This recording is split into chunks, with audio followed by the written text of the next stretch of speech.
다들 많이 힘드실 것 같은데 저도 뉴스에 났습니다. 저 왜요? 259층에 묶여 있다고. 네, 뉴스에 많이 나서 보신 분들이 아마 계실 것 같은데요. 서동주도 하이닉스 네. 259층에 묶여 있다. 물려 있다. 뉴스. 야. 그렇습니다. 부럽습니다. 부럽다고요?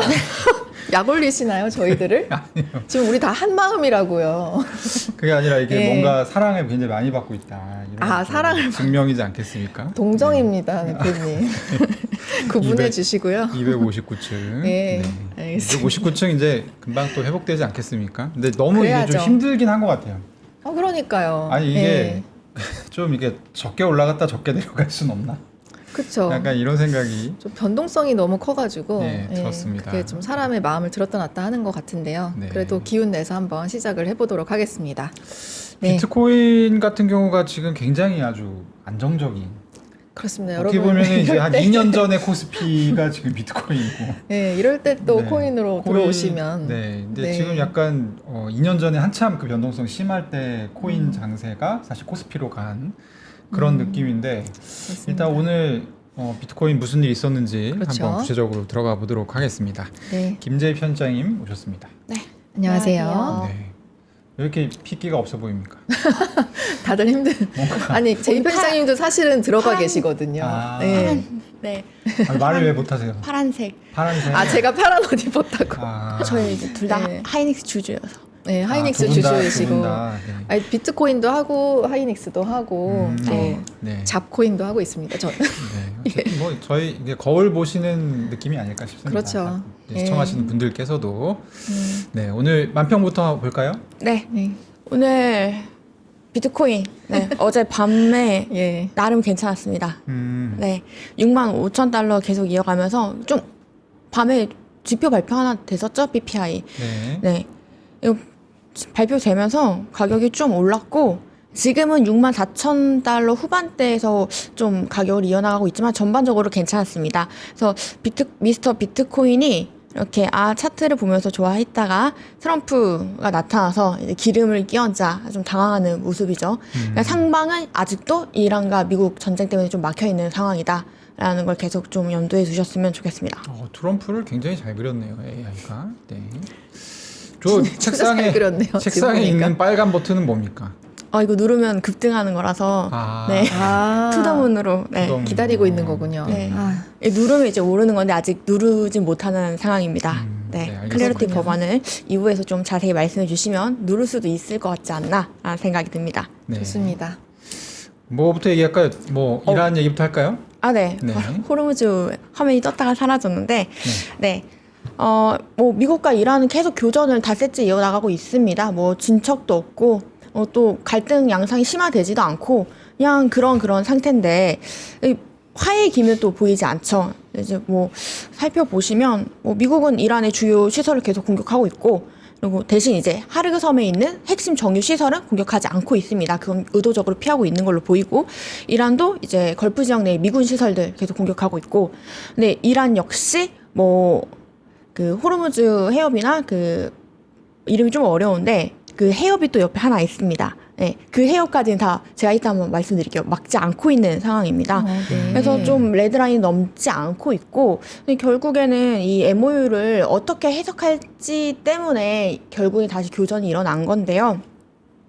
뭐 이 호르무즈 해협의 통제권이나 뭐 해양료, 통항료를 두고 이란과 미국이 지금 이런 상황에 처해 있는 건데 이란 쪽에서는 뭐 호르무즈 해협은 이란의 관리 영역이다.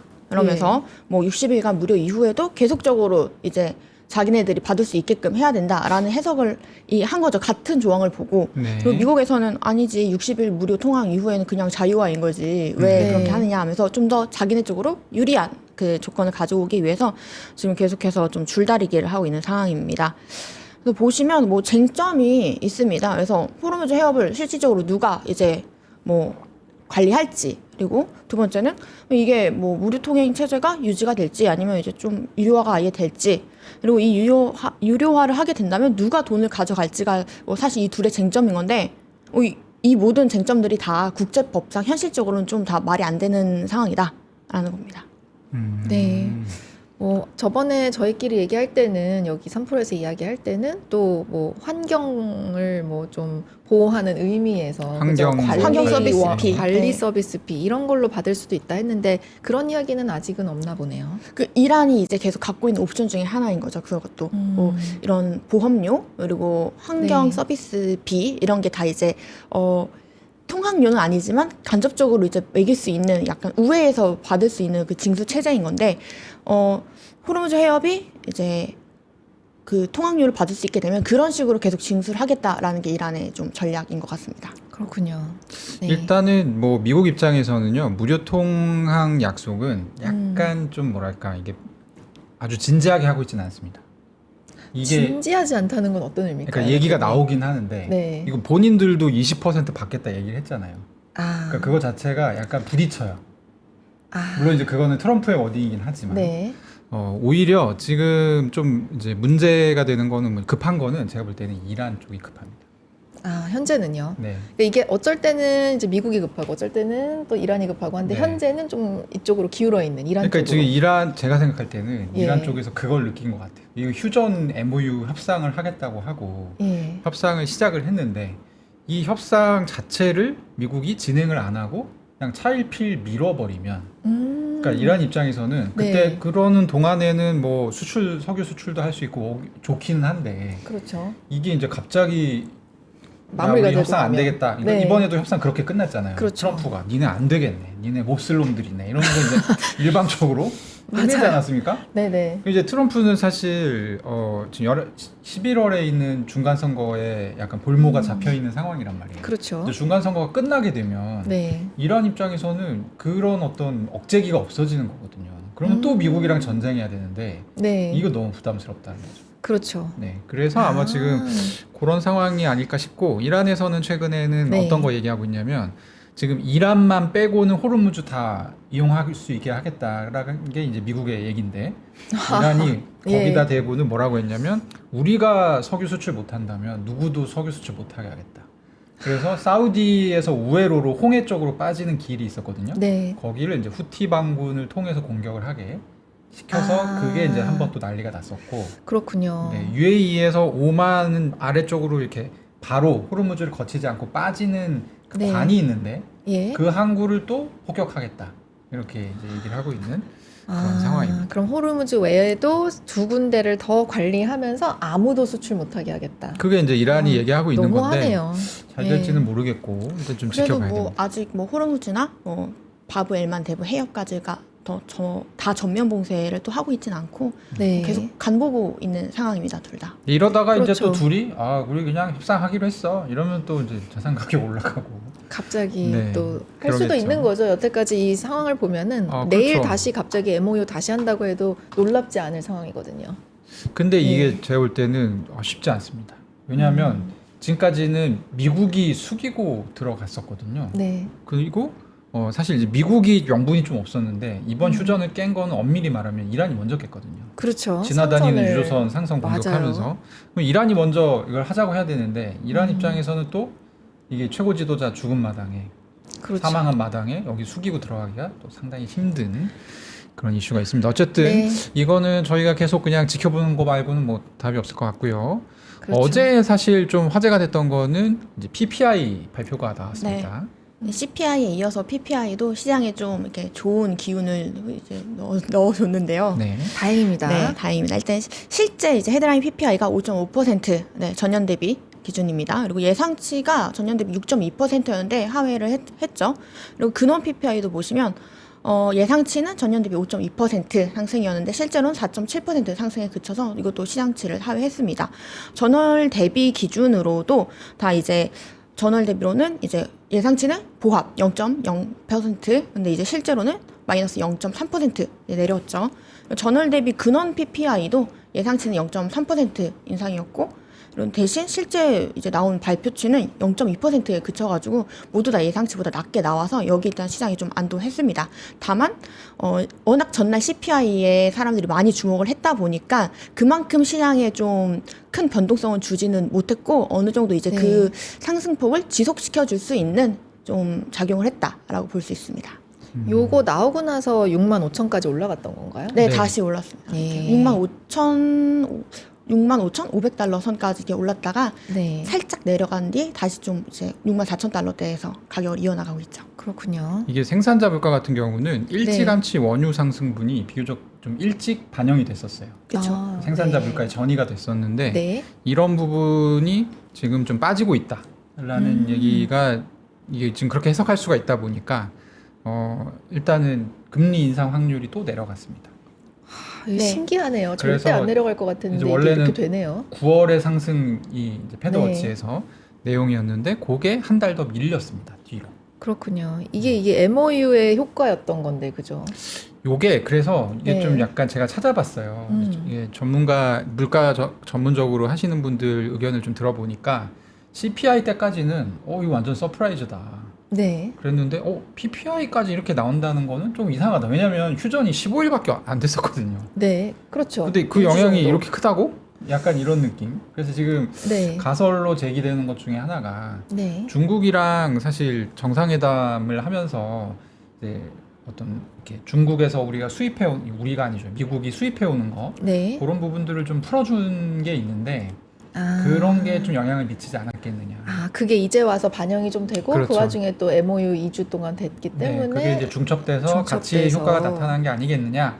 이런 분석들이 좀 나오고 있는 것 같습니다. 네, 아, 말씀 주신 네. 것처럼 6월 PPI에 반영된 이제 상세 지표들을 보면 에너지 가격이 전월 대비 한 6.4% 그리고 휘발유 네. 가격이 12% 하락을 했거든요. 그래서 상당히 많이 반영이 돼서 PPI도 되게 낮게 나왔던 부분이어가지고 그런 해석들도 반영이 되는 것 같습니다.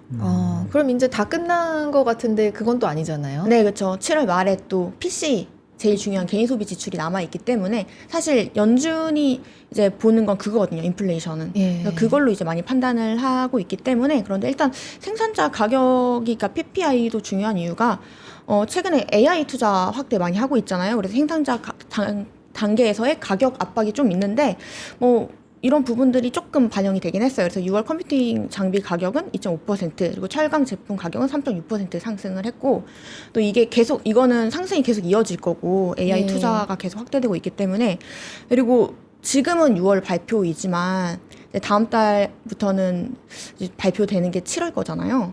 지금 유가 부분들을 좀 보면 2월 말부터 이제 이란과 미국의 좀 갈등이 점화가 되면서 3월부터는 유가가 급등하기 시작했거든요. 그러고 나서 6월에 휴전액이 나오면서 급락을 했고 근데 이제 7월부터 다시 올라가고 있으니까 앞으로도 어떻게 될지 모른다 이런 부분들이 좀 있고 PC를 보면 지금 아직 좀 더 봐야 되는 게 이게 상승률이 전월에 이제 한 5.5 PPI가 5.5% 나왔고 이제 실제 네. 그럼 4.7%고 이제 시장에서 예상한 것도 좀 PC 수치가 낮아졌어요.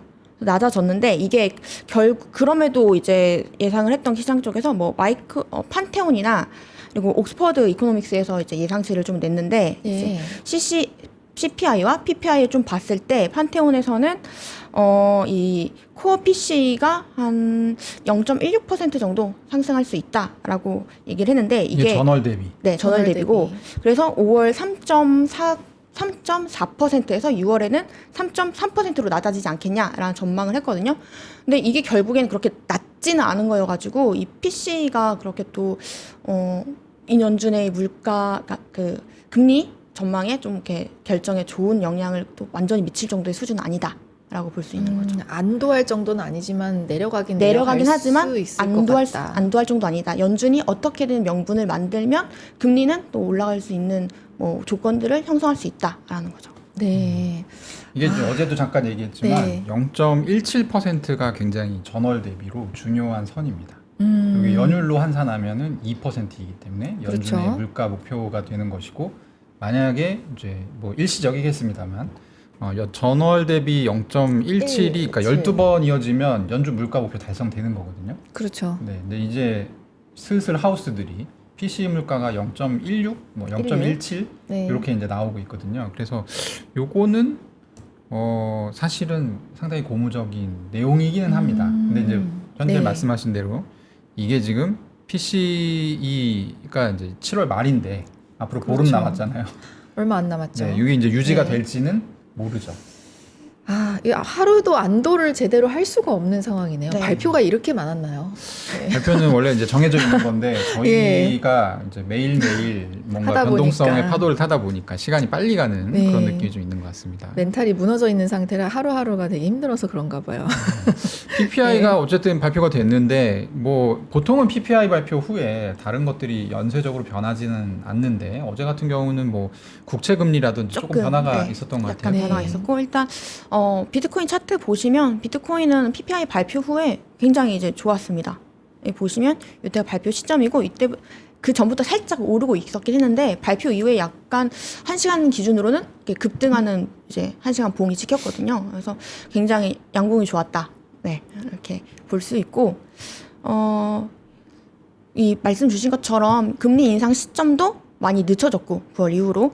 근데 이제 7월 또 한번 봤는데요. 당장 7월에 원래 이번 주 초에는 그 케빈 허시 발언 때문에 약간 이게 좀 올라갈 수 있지 않나라는 우려가 있었는데 전주 대비 많이 또 낮아졌습니다. 일주일 네. 전에는 이제 7월 금리 인상 확률이 31%였잖아요. 게다가 주초에는 40%까지 그 주초 기준으로는 일주일 전에 20%대였다가 40%대로 올랐고 지금 다시 봤을 때는 일주일 전에 30%대였다가 지금은 11.2%로 이제 내려왔습니다. 그러니까 네. 금리 동결은 뭐 이번 달에는 무조건 확정이고 대신 이후에는 뭐 피싱이나 그 다음 달 나오는 경제 지표들 보면서 좀 더 봐야 된다. 네. 이번 주에 주요 일정이 사실 이제 물가 2개 지표 나오는 거하고 케빈 허시 의장이 이제 미국 의회에서 청문회, 상하원 청문회 하는데 뭔 얘기를 할 거냐. 그렇죠. 여기에 이제 초점이 좀 맞춰졌었는데 어제는 하원 청문회에 나갔습니다. 어제가 상원 청문회. 네, 상원 은행의 청문회였고요. 상원 은행이 청문회 이제 나갔는데 AI 가격에 대해서 이제 분분했잖아요. 네. 네. 주초에 올랐던 케빈 허시가 아니라 그 FOMC 회의록 내용 때문이었죠. 그래서 회의록에서는 AI 이제 투자 확대가 물가 상승에 오히려 그 압력을 주고 있다. 뭐 이런 얘기가 나왔는데 케빈 허시가 네. 이제 또 반박을 한 거죠. AI 가격 상승이 반드시 인플레이션 아니다. 그러니까 물가 부분은 이제 연준의 책임인 거고 AI 투자 확대나 이런 거는 굉장히 우리에게 좋은 기회다. 결국에는 이게 뭐 금리를 낮춰줄 수 있는, 그러니까 임금을 금리를 낮춰줄 수 있는 요인이 된다라고 계속 본인의 주장을 일관되게 얘기를 했어요. 어쨌든 공급하고 생산 능력도 다 포함이 돼야 되는 거기 때문에 네, 맞습니다. 다른 인플레이션하고 다르다. 이제 저는 네. 좀 이제 관심이 가는 부분은 이제 싸우기 시작할 거거든요. 그렇죠. 의견이 이미 벌써 또 다르기 의견이 때문에. 지금 명확하게 갈리지 않았습니까? 그렇죠. AI 투자 확대는 인플레이션 요소가 될 수 있다라는 게 6월 FOMC에서 다수 연준 위원들의 그렇습니다. 의견이었는데 지금 케빈 허시 혼자서 아니다. 반드시 인플레이션 되리라는 법이 없다. 이렇게 지금 되고 있는 거잖아요. 네. 그러면 이제 연준의 이 매파 인사들이 또 발언을 하기 시작할 겁니다. 그러면 이제 그거를 한번 지켜보는 게 굉장히 그렇죠. 그러니까 시장이 누구 말을 더 설득력 있다라고 생각할 것인가. 케빈 머신지 아니면 그 다수의 외 다른 그 외 의원들인지. 의원들일 건지. 참고로 어제 케빈 허시가 얘기를 할 때는 사실 예. 이렇게 뭔가 좋은 반응은 아니었어요.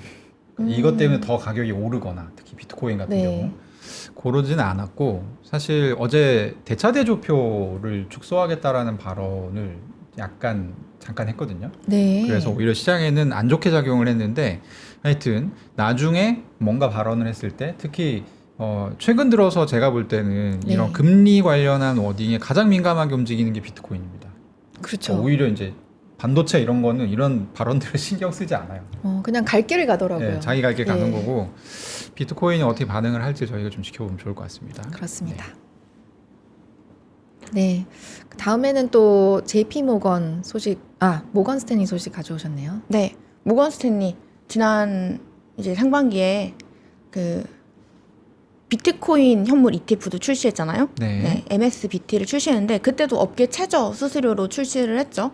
이번에는 이더리움과 솔라나 ETF 출시를 준비하는데 이제 수정 제출서를 내면서 SEC에 수수료를 0.14%로 이제 확정을 했습니다. 업계 네. 최저 수준입니다. 이것 또한. 그리고 여기에 스테이킹까지 결합을 한 상품을 이제 준비를 하고 있는데요. 일단 이더리움 현물 ETF 티커는 MSSE 그리고 솔라나는 MSOL, M소리죠. 이렇게 이제 종목 코드를 정했고요. 이 수수료가 굉장히 또 저렴하기 때문에 이 모건 스탠리의 고객 기반을 또 바탕으로 본인들의 그 이더리움 현물 ETF와 솔라나 현물 ETF로 좀 끌어들일 전략으로 다시 읽히는데 사실 이 비트코인 ETF 출시 후에 성과는 뭐 엄청 좋진 또 않았습니다. 뭐 첫날에 예. 3,400만 달러, 그리고 6월 중순까지는 이제 3억 달러가 순유입이 된 건데, 그래서 현재까지 지금 운용 자산 3억 6천만 달러 정도 됩니다. 뭐 장이 굉장히 안 좋았잖아요. 이 출시하고 나서 계속 이란이나 이런 것 때문에 상황이 좋지도 않았고, 아직 출시 후에 기간이 많이 지나지도 않았기 때문에 금액은 높지 않은데, 이후에 이런 초저가 수수료를 기반으로 장이 좋아지면 좀 더 많은 고객들을 유치할 수 있지 않나라는 좀 시장의 기대가 있습니다. 네. 일단 말씀하신 것처럼 처음에 4월에 나왔었던 비트코인 그 ETF는 거의 존재감이 없어요 지금. 신기하네. 사실 저희가 그 소식 전할 때만 해도 네. 굉장히 뭐 큰 소식이라고 생각을 했었거든요. 왜냐하면 첫날에 꽤 돈이 많이 들어왔어요. 한 3,400만 달러가 들어왔고, 네. 뭐 물론 이제 블랙록 IBIT하고 비교하면 상당히 약소한 수준이지만 어쨌든 첫날 치고는 준수하다. 네, 꽤 많다고. 그리고 꽤 많이 한 일주일 정도가 들어왔거든요. 아, 그런데 네. 사실 지금 6월 중순까지 이게 한 2달 정도를 순유입을 세보면 3억 달러. 그러니까 첫날 들어온 게 10%. 근데 사실 또 비트코인이 2달 동안 안 좋기도 했었기 그렇죠. 때문에 네. 네, 어쩔 수 없었기도 하겠네요. 네. 사실 그거에 비해선 많이 들어왔다라고 생각을 해도 될까요? 그런 부분이 있긴 한데 어쨌든 예. 지금 그러니까 이게 두 가지의 엔진 중에 하나였거든요. 비트코인 음. 상승을 견인했던 하나는 ETF에서 들어오는 돈, 하나는 DAT 기업으로 들어오는 자금. 그렇죠. 이 두 가지였는데 지금 어쨌든 이 두 가지 엔진 다 꺼졌다라는 평가를 받고 있는 상황이잖아요. 그렇죠. 그런 상황이기 때문에 저희로서는 안타까움이 클 수밖에 없습니다. 음. 어쨌든 이제 모건 스탠리가 이더리움 ETF, 솔라나 ETF 출시하는데 저는 개인적으로는 이 뭐라고 읽어야 됩니까? 엠세? 엠솔? 엠세. 엠세. 엠세, 엠솔. 네, 엠솔. 엠솔 쪽이 조금 더 기대감이 가긴 해요. 아, 솔라나 쪽이요. 네, 이더리움 ETF는 몇 개가 더 있어요. 많이 있는데 많이 있고, 엠솔은 좀 많지 않고. 네, 거의 네. 많지 않기 때문에 그리고 이제 모건 스탠리 그렇군요. 정도면 굉장히 큰 자산 운용사가 운용하는 거라서 네, 약간 그런 부분을 기대해 보면 좋을 것 같다는 생각이 듭니다. 알겠습니다. 네. 그리고 어제 사실 제가 볼 때는 이 뉴스가 이제 디지털 자산에서는 제일 큰 뉴스였지 않을까 싶은데요. DTCC가 본격적으로 네. 주식 및 국채 토큰화 계획을 공개를 했습니다. 네, 네. 미국 예탁 결제원이죠. 네. 네, 이제 이 JP 모건과 그래서 블랙록, 골드만삭스가 국채 토큰화를 이제 본격적으로 추진을 하는데, 여기에 이제 어떤 것들을 이제 담느냐 보면 마이크로소프트 주식, 그리고 뭐 이제 주요한 이제 그 기업 ETF들. ETF들을 이제 담게 되는데, 지금 JP 모건, 골드만삭스, 그리고 블랙록, 뱅가드, 뉴욕증권거래소 등 이제 40개의 금융회사랑 그리고 기술회사가 이제 그 시험에 참여하게 되는 건데요. 이 담보관리, 뭐 환매 조건부 여러 가지 뭐 이런 것들이 있는데, 지금 DTCC 이더리움 호환형 허가형 이제 블록체인과 이제 기간용 퍼블릭 블록체인을 캔톤 네트워크를 활용을 해서 이제 진행을 할 예정이고요. 7월에 제한적으로 실거래를 진행할 예정이고, 이제 정식 서비스는 10월에 출시할 예정입니다.